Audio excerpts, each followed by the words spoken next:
तो क्या है, इक्वेशन कहती है कि अगर कोई भी आइडियल फ्लूइड हो, आइडियल फ्लूइड का मतलब एक तो वो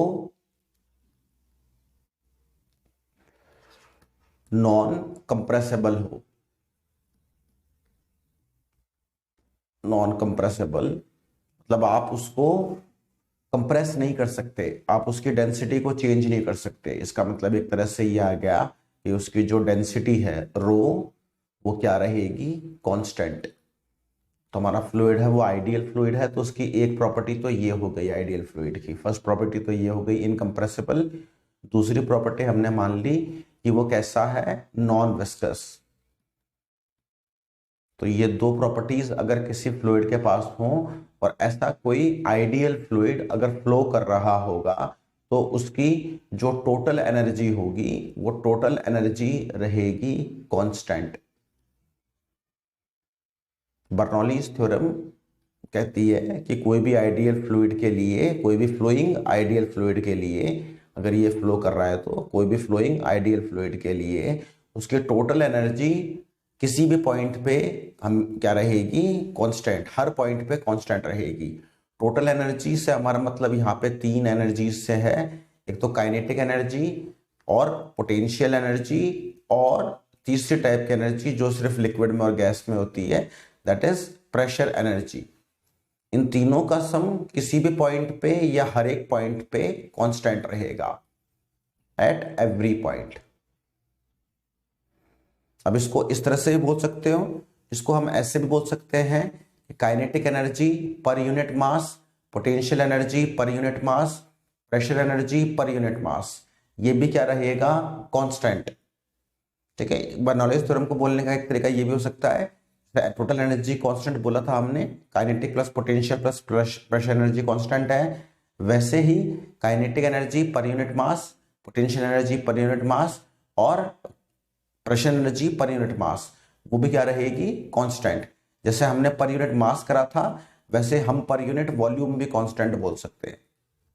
तीनों तरीके से बात सेम रहेगी।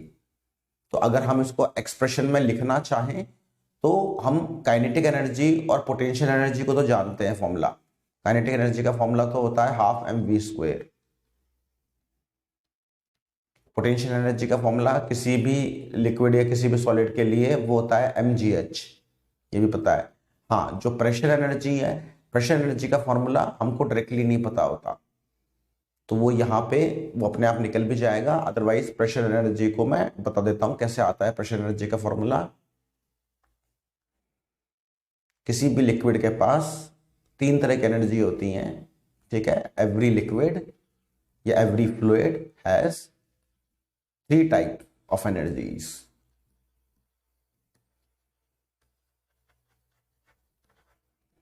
तो कौन कौन सी होती हैं वो, तो kinetic energy, second is potential energy, third is pressure energy. तो प्रेशर एनर्जी को निकालने के लिए हमने मान लिया हमारे पास कोई कंटेनर है, उसमें यहाँ पे एक जगह पे ओपनिंग है, इसमें कोई भी फ्लूइड भरा हुआ है, उसकी डेंसिटी रो है। तो यहाँ पे हमने कोई पिस्टन लगा रखा था, इस तरह से हमने कोई इस तरह से कोई पिस्टन यहाँ पे लगा रखा था सर्कुलर। अब क्या हुआ, जो लिक्विड का प्रेशर है वो इसको बाहर की तरफ धक्का मारा, मतलब मारेगा पिस्टन को, और इसको वो यहाँ पे ले आया, इस पोजीशन पे छोटा सा डिस्टेंस मूव करवा दिया पिस्टन को। कितना, dx डिस्टेंस। इसका जो एरिया है, पिस्टन का जो एरिया है वो a है। तो अगर हम यहां पे निकालें प्रेशर एनर्जी, प्रेशर एनर्जी अगर हम निकालना चाहें तो कोई भी एनर्जी हो वो हमेशा बराबर होती है वर्क डन के। तो प्रेशर एनर्जी वो बराबर होगी वर्क डन के। टोटल वर्क डन कैसे मिलेगा हमको, छोटे से वर्क डन का इंटीग्रेशन। और छोटा सा वर्क डन कैसे निकालूंगा मैं, वर्क डन का फॉर्मूला तो वो होता है फोर्स इनटू में डिस्प्लेसमेंट। फोर्स यहां पे बन जाएगी प्रेशर इनटू में एरिया। और एक बात देख सकते हैं हम, जैसे मान लो फोर्स लग रही है तो फोर्स भी ऐसी लग रही है, और एरिया वेक्टर है तो एरिया वेक्टर भी ऐसे ही होगा, दोनों के बीच का एंगल 0 हो जाएगा। यहाँ पे एक बात मैं बताना चाहूंगा, जो मैंने ये P लिखा है, यहाँ पे जब मैंने फोर्स को रिप्लेस करा है प्रेशर इनटू एरिया, तो पी से जो मेरा मतलब होता है वो क्या होता है, तो पी से मतलब होता है अंदर वाला प्रेशर है मान लो P1, और जो बाहर वाला प्रेशर है वो एटमॉस्फेरिक प्रेशर हो या जो भी है मान लो वो है P2। तो यहाँ पे जो ये P लिखा है मैंने, इस P से मेरा मतलब क्या है, इस P से मेरा मतलब है P1 माइनस P2, क्योंकि यहाँ पे एक ऑब्वियस सी बात ये तो साफ साफ सबको दिख ही रही होगी कि P1 ज्यादा होगा P2 से, अंदर वाला प्रेशर ज्यादा है बाहर वाले से, तभी तो पिस्टन को धक्का मार के वो बाहर ले जाएगा। तो जो ये P लिख रहा हूं ये प्रेशर का डिफरेंस है एक्चुअली में, पर ठीक है हम इसको इस तरह से लिख सकते हैं। तो अब यहां पे ये P बाहर आ गया और ये जो बचा ADX, ये ADX क्या हुआ, तो ADX हुआ छोटा सा वॉल्यूम dV, ठीक है, क्योंकि सिलेंडर का एरिया सॉरी सिलेंडर का वॉल्यूम कैसे निकालते हैं, तो होता है एरिया इनटू में हाइट, एरिया ए ले ही रखा है ये ना, और इसकी हाइट कितनी है dx, तो छोटी सी हाइट है इसलिए छोटा सा वॉल्यूम बन गया dv, और dv को इंटीग्रेट करके क्या लिख सकते हैं pv। तो यहां से हमने एक्चुअली में क्या निकाल दिया कि जो प्रेशर एनर्जी है उसका फॉर्मूला क्या आता है, उसका फॉर्मूला आता है प्रेशर इनटू में वॉल्यूम। यहां से ये वाली बात को हमने डिफाइन करा है या ये वाला फॉर्मूला निकाला है हमने जो फॉर्मूला निकाला है यहाँ से वो हमारे पास में फॉर्मूला क्या आया है कि जो प्रेशर एनर्जी होती है लिक्विड की उसका फॉर्मूला होता है क्या, प्रेशर इनटू में वॉल्यूम। और आप प्रेशर एनर्जी को पर यूनिट मास में भी लिख सकते हो, तो प्रेशर एनर्जी को अगर आप पर यूनिट मास में लिखोगे तो यहाँ पे तो प्रेशर रहेगा, यहाँ पे आ जाएगा वॉल्यूम अपॉन मास, और वॉल्यूम अपॉन मास ये डेंसिटी का उल्टा होता है, तो ये P बाय रो बन जाएगा। और सिमिलरली ऐसे ही हम प्रेशर एनर्जी को पर यूनिट वॉल्यूम में भी निकाल सकते हैं।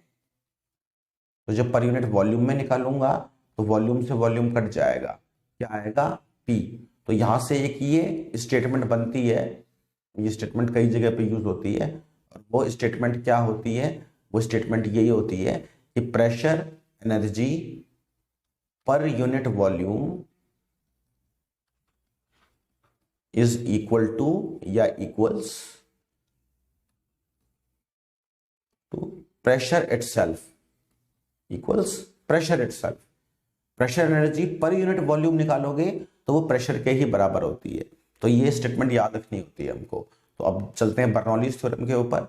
तो बर्नौलीज थ्योरम का स्टेटमेंट क्या होता है, बर्नौलीज थ्योरम का स्टेटमेंट ये होता है कि किसी भी लिक्विड के लिए उसकी जो एनर्जी होती है, अगर कोई भी आइडियल फ्लूइड है, कोई भी आइडियल फ्लूइड है अगर वो फ्लो कर रहा है, तो उसके लिए जो उसकी टोटल एनर्जी होगी किसी भी पॉइंट पे वो कांस्टेंट रहेगी। तो अब हम इसको तो एक पाइप जैसी चीज मान लेंगे, थोड़ा ड्राइंग बहुत खूबसूरत बनाता हूँ मैं, ये एक दिन में नहीं सीख पाओगे ना, बहुत टाइम लगेगा इस लेवल की ड्राइंग बनाने में। अब जाके तो मैं एक सीधी लाइन तो बना ही सकता हूँ कम से कम। ये इस तरह से कोई पाइप है, ठीक है, इसमें लिक्विड है, वो फ्लो कर रहा है, लिक्विड लाल लिक्विड खून जैसा, ये लिक्विड फ्लो करते हुए जा रहा है। इसमें जो डायरेक्शन है वो ऐसे है फ्लो का, ठीक है, ये पॉइंट ए हो गया, ये पॉइंट बी हो गया। जो ग्राउंड है वहां से हमने ए पॉइंट, इसका जो सेंटर होगा इसकी हाइट को ले लिया h1, और जो दूसरा वाला पॉइंट है बी, जो दूसरा वाला एरिया है इसका, इसकी हाइट को ले लिया सेंटर की h2।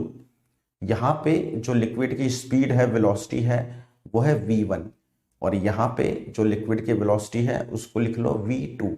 यहाँ पे जो प्रेशर है उसको मैं लिख रहा हूँ मान लो p2, तो यहाँ पे जो प्रेशर है उसको मैं लिख रहा हूँ p1। इस तरह से लिख सकते हैं हम। तो इस तरह से एक लिक्विड है, आइडियल लिक्विड, ये फ्लो कर रहा है। जब लिक्विड ए से बी गया है तो ए से बी जाने में कुछ वर्क तो हुआ होगा, वर्क डन किया गया होगा।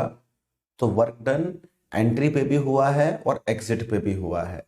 तो वर्क डन की अगर मैं बात करूं, work done entry per unit time या 1 सेकेंड के लिए कर लो, पर सेकेंड या बटे में टाइम। तो वर्क डन एंट्री पे पर यूनिट टाइम कितना होगा, तो वर्क डन क्या होता है, वर्क डन होता है फोर्स इंटू डिस्प्लेसमेंट, ठीक है, फोर्स इंटू डिस्प्लेसमेंट अपॉन में टाइम। और फिर फोर्स, अब जब बात कर रहा हूं मैं एंट्री पे, तो यहाँ पे प्रेशर है P1, तो यहाँ पे फोर्स मान ली हमने F1, और ऐसे ही बी पॉइंट पे प्रेशर है P2, तो वहां पे फोर्स हो गई F2। तो यहाँ पे एंट्री पे क्या हो जाएगा, वर्क डन एंट्री पे पर यूनिट टाइम, तो वो हो जाएगा, फोर्स तो आ गई, प्रेशर P1 इंटू में एरिया A1 इंटू में जो भी डिस्प्लेसमेंट होगा पर यूनिट टाइम।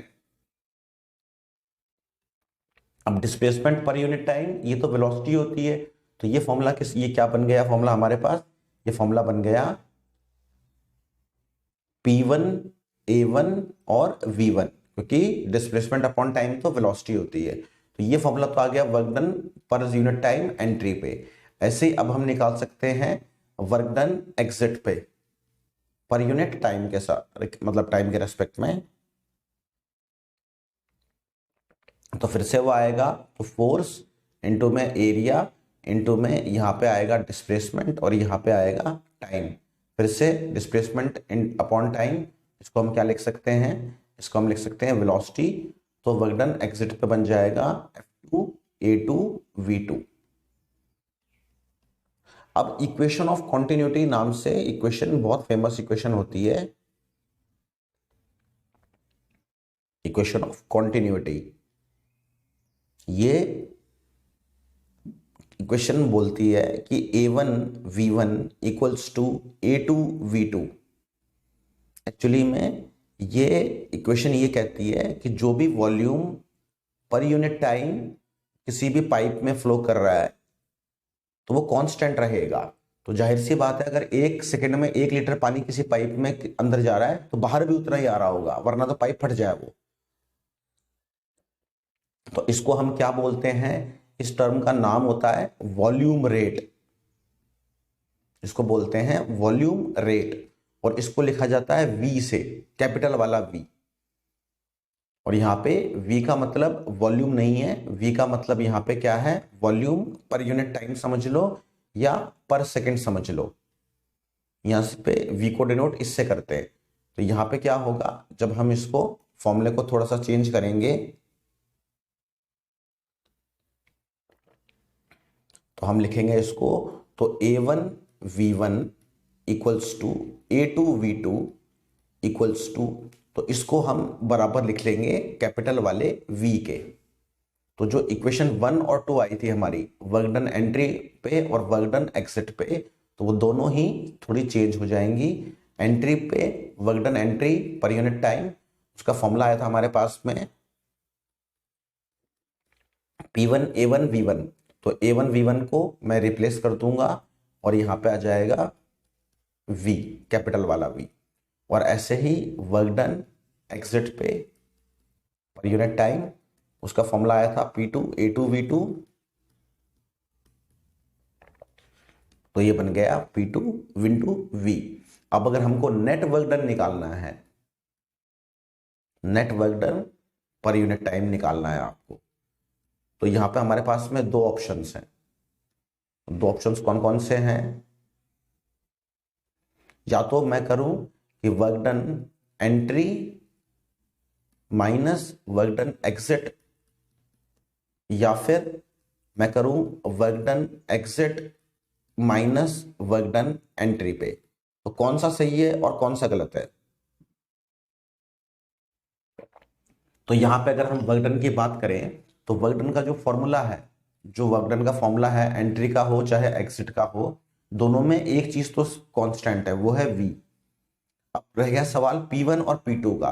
तो P1 और P2 में कौन सा टर्म बड़ी होगी, तो इसमें कॉमन सेंस लगाएंगे तो P1 बड़ी आएगी P2 से। क्यों बड़ी होगी, अगर P1 बड़ी है P2 से तभी तो वो लिक्विड ऊपर की तरफ जा रहा है, वरना तो वो लिक्विड ऊपर की तरफ मूव कैसे करेगा। जैसे लिक्विड को यहां से यहां भेजा जा रहा है A टू B, ठीक है, लिक्विड A से B जा रहा है, मूव कर रहा है, तो जो प्रेशर A पॉइंट पे होगा वो प्रेशर B पॉइंट की कंपैरिजन में ज्यादा ही होगा, वरना वो फ्लो ही नहीं कर सकता। जैसे करंट फ्लो करता है हाई टू लो वोल्टेज, वैसे ही लिक्विड फ्लो करता है from high to low pressure. तो यहां पे जब हम वर्क डन का फॉर्मूला लगाएंगे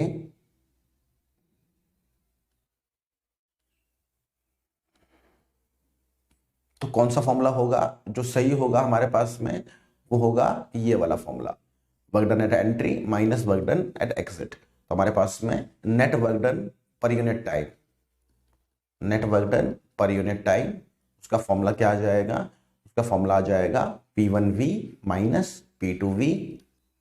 ठीक है, इसको आप बोल सकते हो इक्वेशन नंबर, अब इसको यहाँ पे कुछ भी नाम दे दो, इक्वेशन नंबर 4 बोल दो इसको।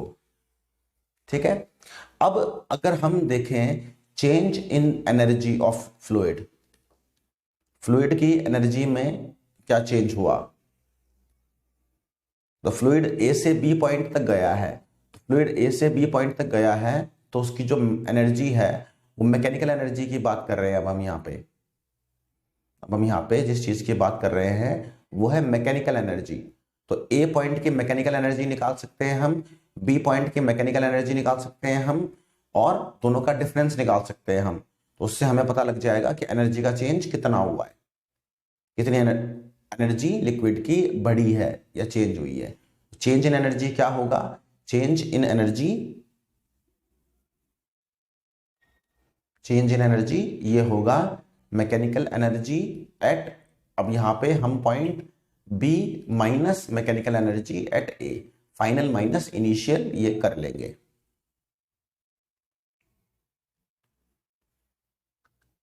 अब जो लिक्विड फ्लो करके गया ए से पॉइंट बी तक,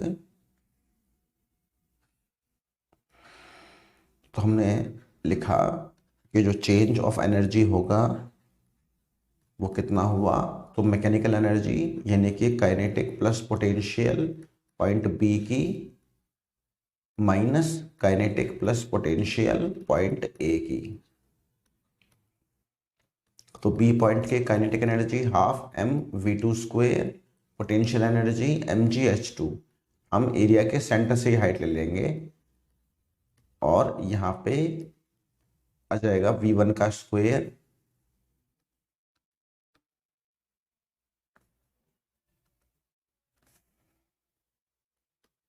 माइनस mg और यहाँ पे h1। तो ये हो गया चेंज ऑफ एनर्जी। अब जो हमारे पास में नेट वर्क डन आया था पर यूनिट टाइम, उसका फॉर्मूला क्या आया था, उसका फॉर्मूला आया था P1V माइनस P2V, इसको हमने इक्वेशन नंबर 4 बोला था, और ये हमारी इक्वेशन नंबर 5 आ गई। तो जो भी वर्क डन ये हुआ है, ये करा गया है, ये पॉजिटिव वर्क डन है, ये करा गया है, इस वजह से ही एनर्जी का चेंज ये आया है, एनर्जी इंक्रीज हुई है, एनर्जी इंक्रीज हुई है। तो दोनों बराबर होंगे।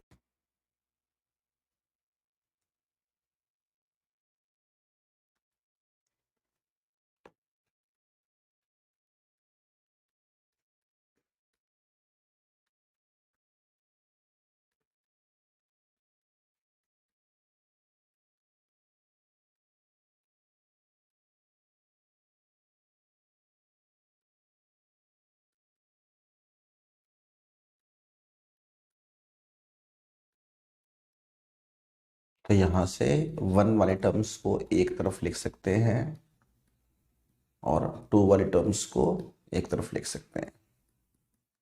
तो 2 पॉइंट्स पे बर्नौलीज थ्योरम प्रूव हो गई, 2 पॉइंट्स पे हमने प्रूव कर दिया इसको। अगर थोड़ा ध्यान से देखेंगे तो ये कौन सी एनर्जी है, ये है प्रेशर एनर्जी, ये काइनेटिक एनर्जी दिख ही रही है साफ साफ, ये पोटेंशियल एनर्जी है। और 2 पॉइंट पे बराबर है, इसको ऐसे भी लिखा जा सकता है सिमिलरली करके कि PV plus half mv square plus mgh equals to constant, ऐसे भी लिख सकते हैं। इसमें एक बात और याद रखना, ज्यादातर बच्चे नहीं याद रख पाते ये बात, जो m होता है यहाँ पे, ये m का मतलब भी मास अपॉन टाइम है एक्चुअली में, ये मास रेट होता है। ठीक है, क्योंकि जो हमने स्टार्टिंग में निकाला था देखो, तो work done per unit time निकाला था, तो work done per unit time को मैं बराबर थोड़ा ना करूंगा एनर्जी के, या ये भी क्या है, एनर्जी अपॉन टाइम है, तो यहाँ पे भी टाइम आता है एक्चुअली में। तो आमतौर पे हम इस चीज पे ध्यान देते नहीं है, नॉर्मली हरियाणा बोर्ड लेवल तक पे फर्क नहीं पड़ता, बट वैसे पता होना चाहिए आपको न्यूमेरिकल सॉल्व करने हो तो ये बर्नौलीज थ्योरम हमने डायरेक्टली प्रूव कर दी, इसमें थोड़ा सा चेंज कर सकते हैं, नंबर जो 6 है इसको आप डिवाइड कर दो मास से, तो ये क्वेश्चन क्या बन जाएगी, P V upon m plus v square by 2 plus g H equals to constant. तो वॉल्यूम अपॉन मास ये डेंसिटी होती है, तो P by rho plus v square by 2 plus g H equals to constant. ये इसको लिखने का एक तरीका और हो गया, इक्वेशन नंबर 7। इसी में एक काम और कर लो, आप इसको डिवाइड कर दो बाय जी, किसको, इक्वेशन 7 को, तो कुछ अलग निकल करके आएगा। क्या आएगा, P upon rho g plus v square upon 2g plus g h upon g equals to constant. वो समझ रहे हो ना, कांस्टेंट अपॉन जी, तो वो भी कांस्टेंट ही होगा, इसलिए कोई वो बात मैं लिख नहीं रहा यहाँ पे बार बार उसको। पे जो ये टर्म बचती है, ये टर्म बचती है अकेली एच, ठीक है, जी से जी कट जाता है और यहाँ पे अकेला एच बचता है, तो इन सब के नाम हो जाते हैं। इसको हम बोलते हैं ग्रेविटी हेड, इसको हम बोलते हैं वेलोसिटी हेड, और ये प्रेशर हेड। तो कई बार इस लैंग्वेज का इस्तेमाल करा जाता है न्यूमेरिकल्स वगैरह में, तो इसलिए इस तरह से याद रखना जरूरी है इसको। फिर जो हमारी इक्वेशन नंबर 6 थी, हमने उसको मास से डिवाइड करा था, जब इक्वेशन नंबर 6 जब हमने इस इक्वेशन को मास से डिवाइड करा था, हमारे पास ये वाली इक्वेशन आई थी जो ये नीचे लिखी हुई है, ये वाली इक्वेशन नंबर 7। तो अगर मैं इक्वेशन नंबर 6 को डिवाइड कर देता बाय वॉल्यूम, तो अगर मैंने डिवाइड करा होता इक्वेशन 6 को बाय वॉल्यूम, मेरे पास में क्या आता, मेरे पास में था PV plus half mv square plus mgh equals to constant. तो मैंने वॉल्यूम से डिवाइड कर दिया,